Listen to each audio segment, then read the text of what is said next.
Good morning, students. Welcome to MT's classroom, Maharani College, Peddapuram.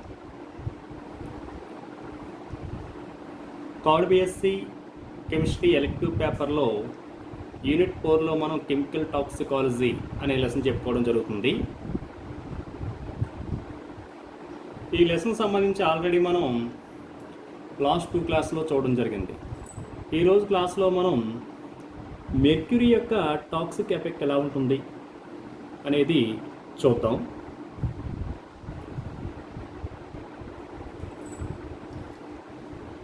అంటే ఈరోజు క్లాస్లో చూసే టాపిక్ ఏంటంటే టాక్సిసిటీ ఆఫ్ మెర్క్యూరీ, అంటే మెర్క్యూరీ యొక్క విష ప్రభావం గురించి ఈరోజు చూద్దాం.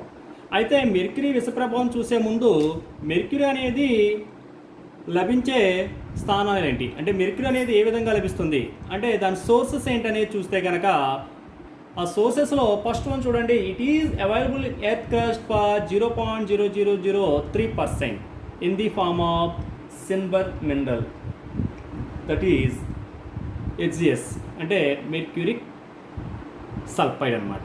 అంటే సిల్వర్ మినరల్ కింద ఇది ఎర్త్ క్రస్ట్ మీద ఎంత లభిస్తుందట, 0.0003%, అంటే చాలా తక్కువ మొత్తంలో ఇది సిల్వర్ మినరల్ రూపంలో, అంటే సిల్వర్ అనే ఖనిజ రూపంలో లభిస్తుంది. అంటే దాని ఫార్ములా ఏంటమ్మా, హెచ్జిఎస్. అంటే ఫస్ట్ మనకి సోర్స్ చూస్తే కనుక ఫస్ట్ సోర్స్ ఏంటి, సిల్వర్ ఖనిజం ద్వారా లభిస్తుంది, అంటే హెచ్జిఎస్ రూపంలో లభిస్తుందట. అది కూడా ఎలాగా, భూమి మీద ఎంత, 0.0003%, అంటే 0.0003% లభించడం జరుగుతుంది. అలాగే సెకండ్ పాయింట్ చూస్తే కనుక it is also available in the form of fungicides, అంటే ఫంగిసైడ్స్ రూపంలో కూడా ఇది మనకి లభించడం జరుగుతుంది. Hg is enters into atmosphere in the form of Hg vapor lamps, Hg batteries and paper paints industries. చూడండి, ఈ మెర్క్యూరీ అనేది వాతావరణంలోనికి ఏ విధంగా చేరుతుందట, మనం ల్యాంప్స్ ఉపయోగిస్తాం. మెర్క్యూరిక్ ల్యాంప్ అనేది మెర్క్యూరీ వేపర్ ల్యాంప్స్లో, అలాగే మెర్క్యూరీ ఉపయోగించే బ్యాటరీస్, అలాగే పేపరు పెయింట్స్ పరిశ్రమల ద్వారా ఇది ఏమవుతుందంటే వాతావరణంలోనికి చేరడం జరుగుతుంది. అలాగే it is also enters from the electrolytic production of NaOH Cl2 where is used as cathode. చూడండి, ఇక్కడ electrolytic production of NaOH and Cl2, అంటే సోడియం హైడ్రాక్సైడ్, క్లోరిన్లు మనం ప్రిపేర్ చేసే ఎలక్ట్రోలైటిక్ ప్రాసెస్ ద్వారా మనం ప్రిపేర్ చేయడం జరుగుతుంది. ఇక్కడ ప్రిపేర్ చేయడానికి మనం ఏం చేస్తామంటే మెర్క్యూరీని క్యాథోడ్గా ఉపయోగిస్తాం. ఈ ప్రాసెస్లో మెర్క్యూరీ ఎలా యూజ్ చేస్తామో మెర్క్యూరీని క్యాథోడ్ రూపంలో ఉపయోగిస్తాం. ఈ విధంగా కూడా మెర్క్యూరీ అనేది ఏమవుతుందంటే ఈ NaOH Cl2ని ప్రిపేర్ చేయడంలో క్యాథోడ్గా ఉపయోగించడం ద్వారా కూడా ఏమవుతుందంటే ఇది అట్మాస్ఫియర్లోకి ఎంటర్ అవ్వడం జరుగుతుంది. ఇవి మెయిన్ సోర్సెస్ అన్నమాట.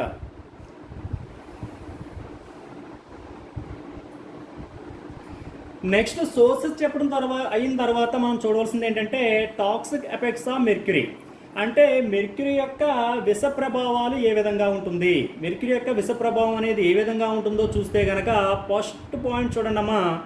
Mercury pollution is discovered at first in Japan in 1953 in the form of Minamata disease. Mercury pollution అనేది, అంటే మెర్క్యూరీ వల్ల పొల్యూషన్ కలుగుతుంది అనేది ఎప్పుడు కనుగొనడం జరిగింది, 1953, అంటే 1953. ఎక్కడ, జపాన్లో ఫస్ట్ దీన్ని గుర్తించారు. అది కూడా ఏ విధంగానో మినిమెటా డిసీజ్, అంటే మినిమెటా అనే వ్యాధిని గుర్తించడం ద్వారా ఆ వ్యాధి అనేది మెర్క్యూరీ ద్వారా కలుగుతుంది అని గుర్తించారు. అందువల్ల మెర్క్యూరీ కూడా ఏం చేస్తుందంటే పొల్యూషన్ మెర్క్యూరీ వల్ల కూడా కాలుష్యం అనేది ఏర్పడుతుంది, దానివల్ల కూడా చెడు ప్రభావాలు అనేవి కలుగుతాయనేది గుర్తించడం జరిగింది.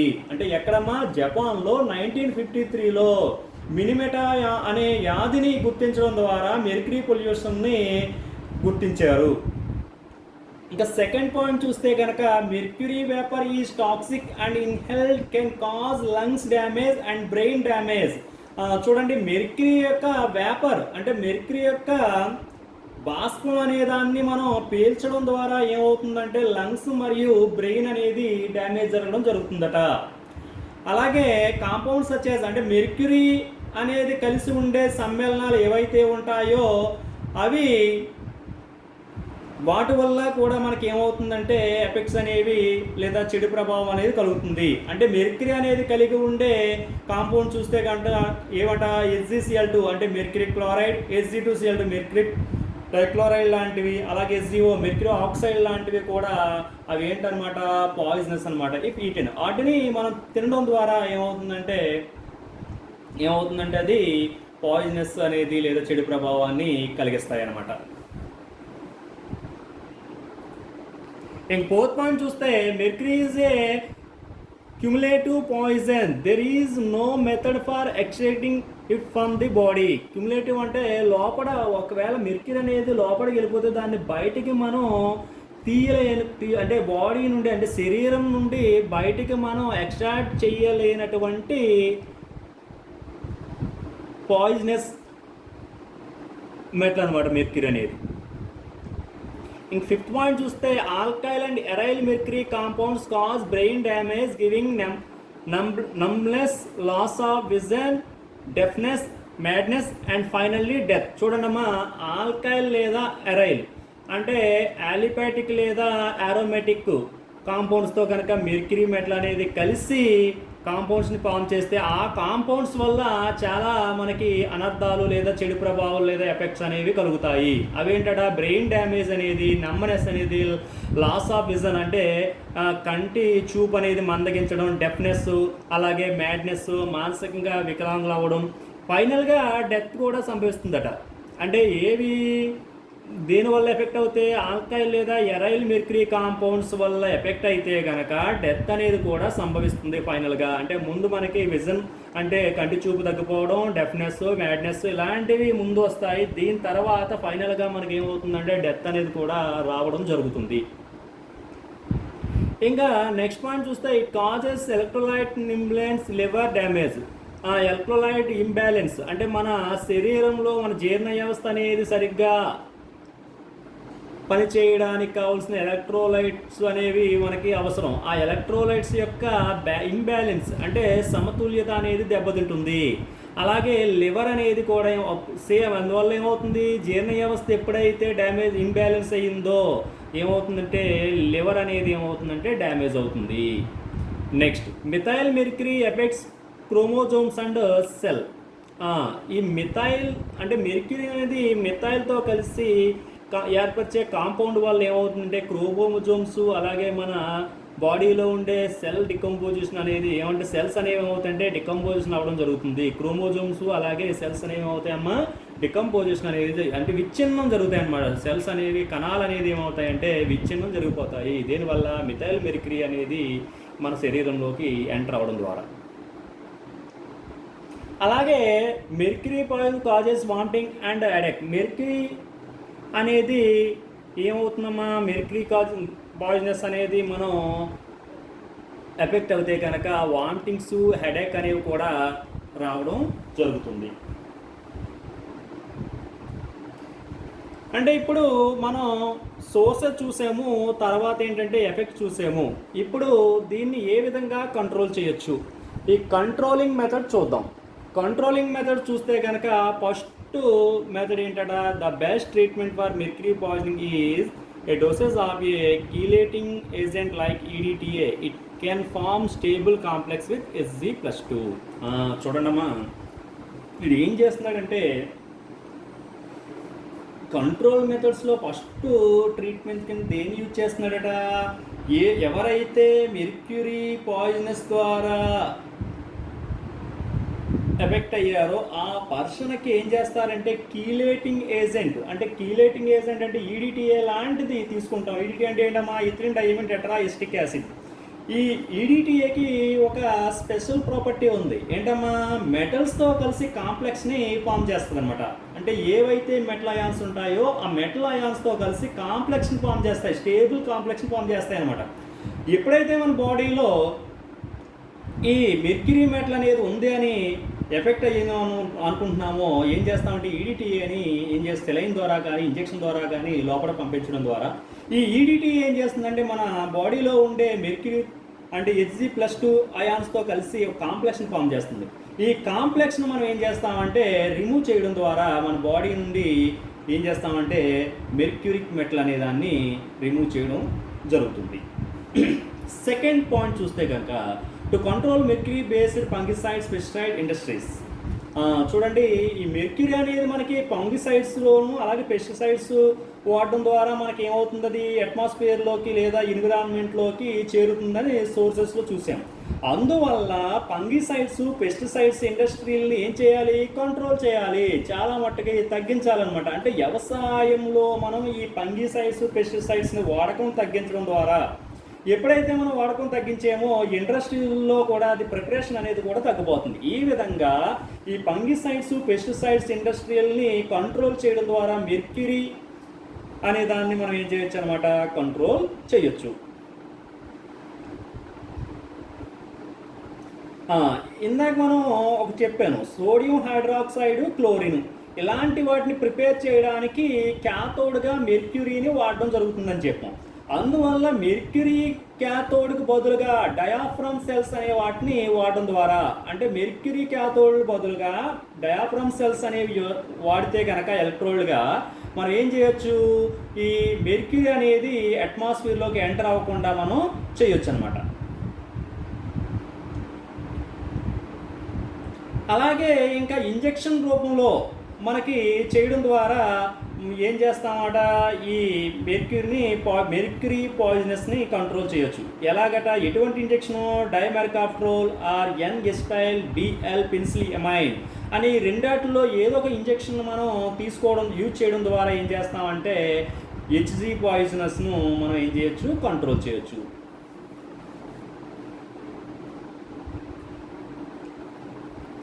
అంటే మనం ఇప్పుడు చెప్పుకున్నది ఏంటమ్మా, మెర్క్యూరీ యొక్క పాయిజనస్ గురించి, ఎఫెక్ట్ టాక్సిటీ గురించి చెప్పుకోవడం జరిగింది. దాని తర్వాత చూసేది ఏంటంటే టాక్సిసిటీ ఆఫ్ ఆర్సెనిక్. అంటే ఆర్సెనిక్ వల్ల ఎటువంటి ఆర్సెనిక్ అనేది ఎటువంటి విష ప్రభావాన్ని కలిగిస్తుంది చూద్దాం. చూడండి ఒకసారి, arsenic is not found in nature A free element but exist in combination with other elements. ఒకసారి చూడండి అమ్మా, దీనిలో సోర్సెస్ గురించి చెప్పుకున్నప్పుడు ఆడు ఏమంటున్నాడంటే ఆర్సెనిక్ అనేది ఫ్రీ ఫామ్, అంటే ఆర్సెనిక్ రూపంలో మనకి లభించదు, కానీ అది ఏమవుతుందంటే వేరే ఎలిమెంట్స్తో కలిసి ఒక కాంబినేషన్ రూపంలో మాత్రమే లభిస్తుంది అని చెప్తున్నాడు. అయితే the important words of arsenic are, అంటే ఆర్సెనిక్ లభించే ఖనిజాలు అనేవి ఏంటి అనేది చూస్తే కనుక అందులో మనకి మూడు రకాల ఖనిజాల రూపంలో లభిస్తుంది అనమాట, వేరే వేరే ఎలిమెంట్స్తో కలిసి కాంబినేషన్ రూపంలో.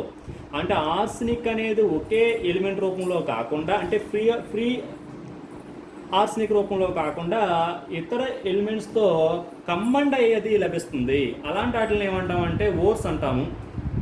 ఆ ఓర్స్ ఏంటంటే ఫస్ట్ వన్ రియల్ గర్. ఏంటమ్మా ఫస్ట్ వన్ ఏంటి, రియల్ గర్. ఈ రియల్ గర్కే వేరే పేరేంటి, ఆర్సెనిక్ డైసల్ఫైడ్. అంటే రియల్ గర్ రూపంలో లేదా ఆర్సెనిక్ డైసల్ఫైడ్ రూపంలో లభిస్తుంది. రెండోది చూస్తే కనుక ఆర్ఫిమెంట్ ఆర్ ఆర్సెనిక్ ట్రైసల్ఫైడ్. రెండోది ఏంటమ్మా, ఆర్ఫిమెంట్ అనే ఓర్ రూపంలో లభిస్తుంది. దీని యొక్క కెమికల్ నేమ్ ఏంటమ్మా, ఆర్సెనిక్ ట్రైసల్ఫైడ్. అంటే ఆర్సెనిక్ సల్ఫైడ్ రూపంలో కలిసి లభిస్తుంది అనమాట. ఆ సల్ఫైడ్ ఏంటి, డైసల్ఫైడ్ రూపంలోను ట్రైసల్ఫైడ్ రూపం. డైసల్ఫైడ్ రూపంలో లభిస్తే దాన్ని రియల్ గర్ అంటాము, ట్రైసల్ఫైడ్ రూపంలో లభిస్తే ఏమంటాము, ఆర్ఫిమెంట్ అంటాం. అలాగే ఇంకా థర్డ్ వన్ ఏంటి, ఆర్సినోఫైరైట్. ఏంటమ్మా, ఆర్సినోఫైరైట్ అనే ఓర్ రూపంలో లభిస్తుంది. దీనికే ఇంకొక పేరు ఏంటంటే పెర్రస్ ఆర్సెనిక్ సల్ఫైడ్. అంటే ఇక్కడ ఆర్సెనిక్ అనేది ఓన్లీ ఆర్సెనిక్ రూపంలో కాకుండా ఆర్సెనిక్ అనేది ఇతర ఎలిమెంట్స్తో కలిసి ఒక ఓర్స్ రూపంలో లభిస్తుంది. అవి ఏంటని చెప్పాను, 3 ఓర్స్ కింద చెప్పాను. ఒకటి ఏంటమ్మా రియల్ గర్, 2 ఆర్ఫిమెంట్, థర్డ్ వన్ ఏంటమ్మా ఆర్సినోఫైరైట్. అయితే రియల్ గర్ అంటే ఏంటమ్మా, ఆర్సెనిక్ డైసల్ఫైడ్ అంటాం. అలాగే ఆర్ఫిమెంట్ అంటే ఏంటమ్మా, ఆర్సెనిక్ ట్రైసల్ఫైడ్ అంటాము. ఇంక మూడోది వచ్చేసి ఆర్సినోపైరేట్ అంటే ఏంటమ్మా, ఫెర్రస్ ఆర్సనిక్ సల్ఫైడ్. ఈ విధంగా ఆర్సనిక్ అనేది మనకి లభిస్తుంది.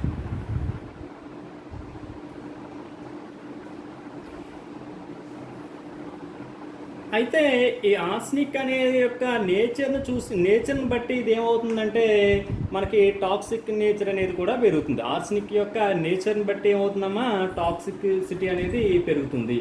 అంటే inorganic arsenic is more toxic than organic arsenic. చూడండి ఒకసారి ఇక్కడ ఏమంటున్నాడమ్మా, ఇనార్గానిక్ రూపంలో ఉండే కాంబినేషన్ రూపంలో ఉండే ఆర్సనిక్ అనే దాన్ని ఆర్గానిక్ ఆర్సనిక్తో కనుక కంపేర్ చేస్తే ఇనార్గానిక్ ఆర్సనిక్ అనేది ఎలాంటిదమ్మా, మోర్ టాక్సిక్ అంటే చాలా విష స్వభావాన్ని కలిగి ఉంటుంది.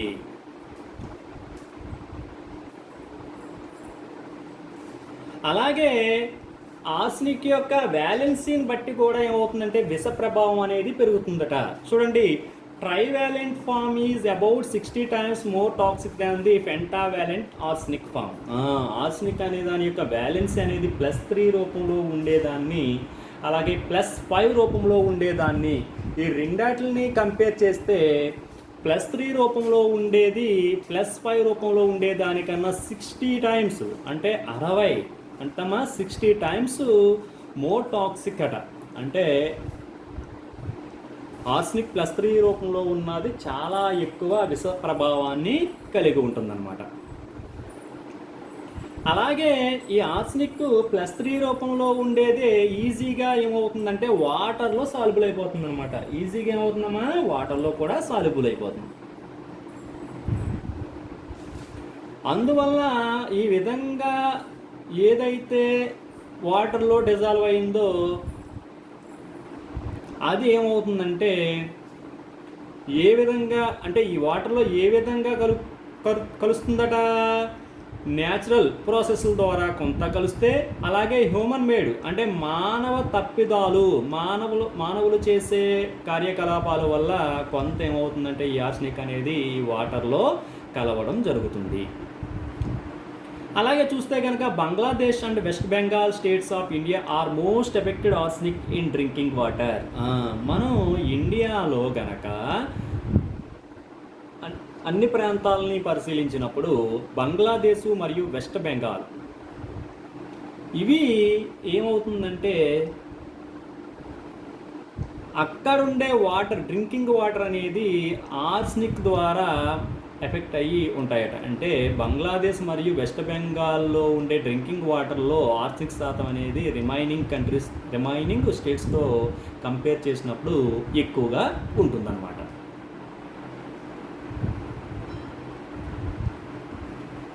నెక్స్ట్ సోర్సెస్ చూస్తే కనుక ఆర్సనిక్ అనేది ఏ సోర్సెస్ రూపంలో లభిస్తుంది. Arsenic is a metalloid pollutant present in earth about 2 ppm concentration. చూడండి అమ్మా, ఆర్సనిక్ అనేది మెటలాయిడ్ పొల్యూటెంట్ అంట. ఇది ఎర్త్ కస్ట్ మీద చూస్తే కనుక ఎంత ఉంటుంది, 2 ppm కాన్సన్ట్రేషన్లో ఉంటుంది. 2 ppm అంటే 2 parts per million ఉంటుందట. అలాగే second point, arsenic is highly contains in pesticides. Pesticides ఏవైతే ఉన్నాయో, పురుగుల మందులు ఏవైతే ఉంటాయో అందులో ఆర్సనిక్ అనేది ఎక్కువగా ఉంటుంది. అలాగే on combustion of coal in refineries arsenic release in to atmosphere. చూడండి, రిఫైనరీస్ ఏవైతే ఉంటాయో అందులో బొగ్గును దహనం చెందించడం ద్వారా, ఏంటమ్మా, రిఫైనరీస్లో బొగ్గును దహనం చెందించడం ద్వారా ఆర్సనిక్ అనేది అట్మాస్ఫియర్లోకి రిలీజ్ అవుతుంది. అలాగే సీ వాటర్ అంటే సముద్రపు నీరు అనేది కూడా ఏమవుతుందమ్మా, ఎంత కలిగి ఉంటుందట ఆర్సనిక్, 2 to 5 ppmని కలిగి ఉంటుంది. అలాగే in vegetables, fruits, curd, milk, meat are having 0.5 to 1 ppm arsenic. మనం తీసుకునే వెజిటేబుల్స్, అలాగే ఫ్రూట్స్, కర్డ్, మిల్క్, మీటు ఇవన్నీ కూడా ఇంచుమించుగా ఎంత ఆర్సనిక్ కలిగి ఉంటాయట, 0.5 to 1 ppm ఆర్సనిక్ అనేదాన్ని కలిగి ఉంటాయి. నెక్స్ట్ చూసేది ఏంటంటే toxic effects of arsenic. Arsenic యొక్క టాక్సిక్ ఎఫెక్ట్స్ అంటే విష ప్రభావాలు అవి ఎలా ఉంటాయి చూద్దాం. Arsenic reacts S H groups in enzymes to control enzyme reactions.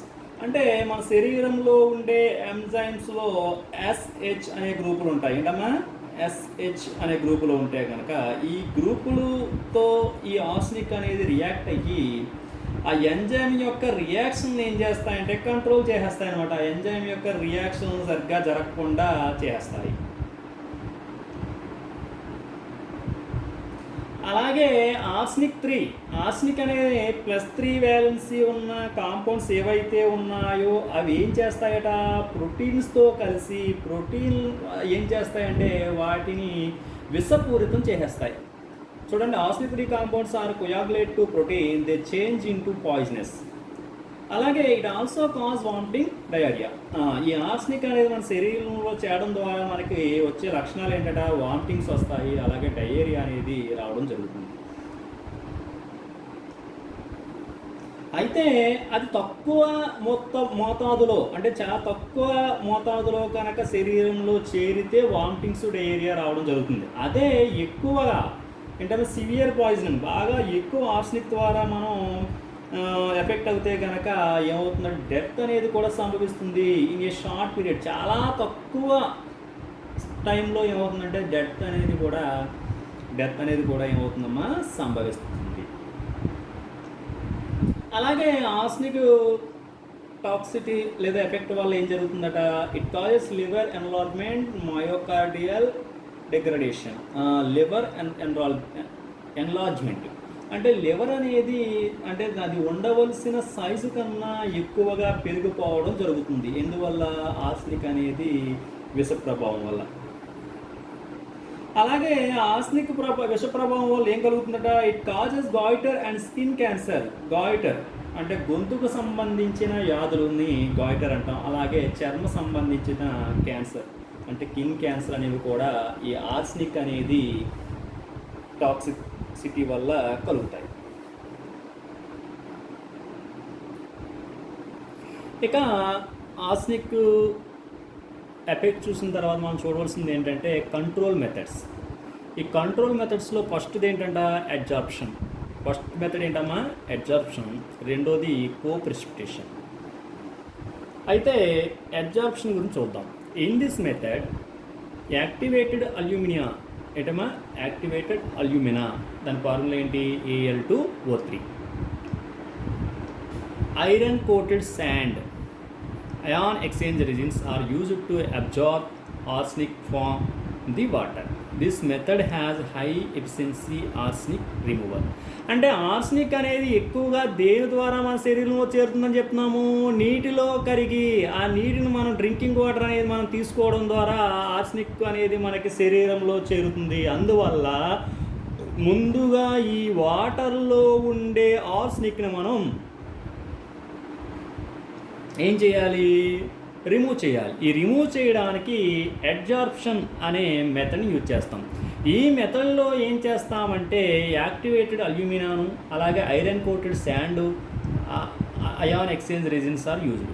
అంటే అల్యూమినా అలాగే ఐరన్ ఈ రెండాటిని యూజ్ చేస్తాం. యూజ్ చేసి ఈ వాటర్లో ఉండే రెజిన్ ఇవి ఎలా యూజ్ అవుతాయి? అయాన్ ఎక్స్చేంజ్ రెజిన్స్గా యూజ్ అవుతాయి అన్నమాట. ఎప్పుడైతే అయాన్ ఎక్స్చేంజ్ రెజిన్గా యూజ్ అవుతున్నాయో ఇవి ఏం చేస్తాయంటే వాటర్లో ఉండే ఆర్సనిక్ని ఇవి ఏం చేస్తాయంటే అబ్జార్బ్ చేసుకుంటాయి.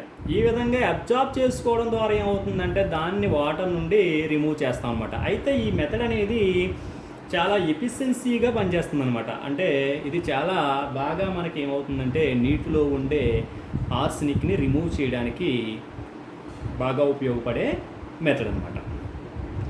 ఇంకా రెండోది ఏంటమ్మా? Coprecipitation. In this method arsenic precipitated with the addition of aluminium and ferric salts. After settlement of precipitate it can be removed. It is a low cost and easily used method. చూడండి, coprecipitation అంటే ఇప్పుడు మనం ఏం చేస్తామంటే ఈ వాటర్కి ఏదైతే arsenic కలిసి ఉందో అనుకుంటున్నామో ఆ వాటర్లో మనం ఏం చేస్తామంటే అల్యూమినియం అండ్ ఫెరిక్ సాల్ట్స్ ఏం కలుపుతామో అల్యూమినియం సాల్ట్స్ లేదా ఫెరిక్ సాల్ట్స్ని కలుపుతాం. ఎప్పుడైతే ఇవి కలిపామో ఈ అల్యూమినియం లేదా పెరిక్ సాల్ట్స్తో కలిసి ఆర్సెనిక్ అనేది ప్రిసిపిటేట్ని ఫామ్ చేస్తుంది. అంటే అవక్షేప రూపంలో, అంటే ఆర్సెనిక్ ది అల్యూమినియం సల్ఫేట్స్ లేదా సాల్ట్స్ లేదా పెరిక్ సాల్ట్స్తో కలిసి ఒక ప్రిసిపిటేట్ అవక్షేపంగా మారిపోతుంది. ఈ అవక్షేపం ఏమవుతుందంటే వాటర్ యొక్క అడుగు భాగాన్ని చేరుతుంది. ఎప్పుడైతే అవక్షేపం అడుగు భాగాన్ని చేరిందో దాన్ని ఏం చేస్తామంటే ఆ వాటర్ నుండి మనం రిమూవ్ చేసేస్తాం. ఈ విధంగా మనం రిమూవ్ చేయడం ద్వారా ఏం చేస్తామంటే ఆర్సెనిక్ని ఏం చేయొచ్చు, కంట్రోల్ చేయొచ్చు. అయితే ఈ మెథడ్ అనేది లో కాస్ట్, అలాగే చాలా ఈజీగా మనం ఆర్సెనిక్ని రిమూవ్ చేసే మెథడ్ అని చెప్పవచ్చు. ఓకేనా? నెక్స్ట్ వచ్చేసి మెంబ్రెయిన్ టెక్నాలజీ. థర్డ్ మెథడ్ ఏంటమ్మా? Membrane technology. ఈ మెంబ్రెయిన్ టెక్నాలజీ అనేది ఏ విధంగా చేస్తామంటే R O and electrodialysis are the 2 examples of membrane technology. R O reverse osmosis, అలాగే ఎలక్ట్రో డయాలసిస్, ఈ రెండు మెథడ్స్ మెంబ్రెయిన్ టెక్నాలజీ మెథడ్స్కి ఎగ్జాంపుల్గా చెప్పవచ్చు అనమాట. In this method, rainwater is passed through the membrane which filters out arsenic. ఈ మెథడ్స్లో ఏం చేస్తామంటే ఏదైతే రెయిన్ వాటర్లో ఆర్సెనిక్ కలిసి ఉందనుకుంటున్నామో ఆ రెయిన్ వాటర్ని ఈ మెంబ్రెయిన్ ద్వారా పాస్ చేస్తాం, పంపడం జరుగుతుంది.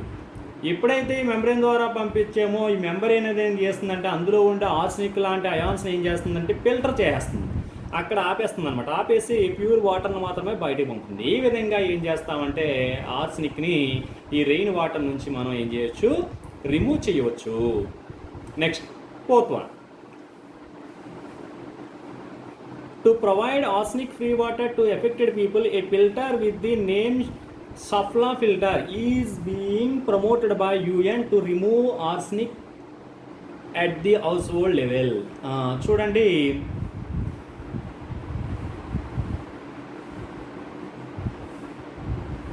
మనం ఒక ఫిల్టర్ని యూజ్ చేసి కూడా మనం ఏం చేయొచ్చట, ఈ ఆర్సెనిక్ అనే దాన్ని మనం హౌస్ హోల్డ్ లెవెల్లో కూడా ఏం చేయొచ్చు, రిమూవ్ చేసుకోవచ్చు.